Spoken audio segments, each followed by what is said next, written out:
an opportunity comes your way. And it's through a request for a proposal, or RFP.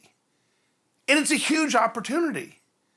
How do you know which one of these is worth pursuing and which one isn't worth your time at all? This is a common question that I get asked. And so let me give you a couple of concrete strategies for how you can evaluate these opportunities. See, first and foremost, what you have to recognize is that in any given procurement, there are three types of vendors. There are the vendors who are your preferred vendor, and right now we're speaking in terms of if I'm the person doing the procuring, if I'm the buyer. I've got the person who is my preferred vendor, the person I'm hoping will win, the person I'm thinking is most likely to be my vendor. Then I have the people who could be well qualified and could be the people who, wow, they might surprise us with something that could be really attractive and an alternative that we should consider. And the third category is what we call column fodder. These are the people who really are just there to fill in the comparison so you can have multiple vendors to show that you've done your due diligence. But the reality is there's almost no way you're ever going to work with one of those vendors. When I co-wrote Same Side Selling with Jack Quarles, Jack is a guy who spent 2 decades in purchasing and procurement. I said to Jack, look, Jack, I know how you procurement people work. And half the time you put something out to bid, you already have a preferred vendor. And you might be thinking, yeah, it's totally true. Jack says it's not true. In fact, Jack said that 100% of the time when we put something out to bid, we have a preferred vendor. And if you don't know who it is, it's not you. Now, just to clarify, Jack doesn't mean that it's already preordained who's going to win, but throughout the process, the client has a horse they're betting on, someone they believe is most likely to win the opportunity.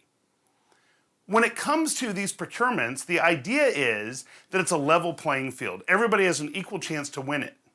However, I ask companies the following question. I say, so when you're just thrown into the mix at the end, when you do not have an opportunity to have a discussion with the client up front, when you're required to blindly bid based on what came out in a document, what percentage of those opportunities do you win?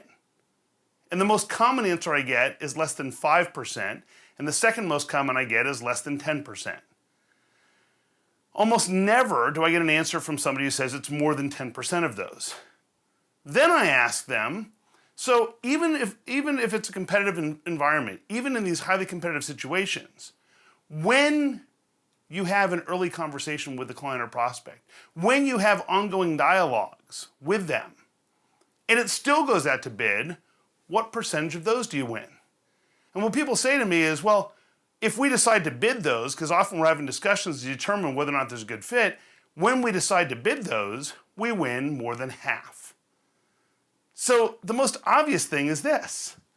If you don't have a dialogue with people, if you can't learn more about the situation, then maybe you just shouldn't bid it.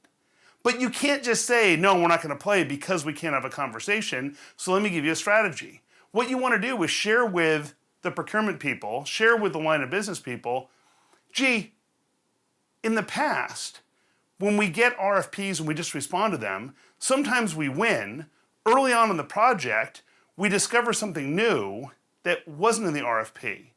It usually ends up having the project take longer and cost more, and it makes everybody look bad.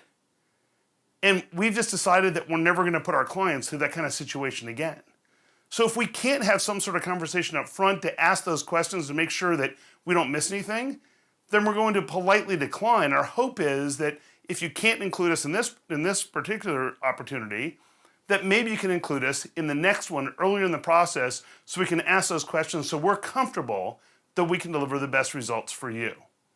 And that's how you can kind of put your finger on the pulse of whether you are a preferred vendor, someone they're hopeful will be a good vendor, or if you're just column fodder. And if you're going to be column fodder, you're better off just not bidding at all. Hopefully this is helpful. Any more questions that you have, just drop me a note to ian@ianaltman.com.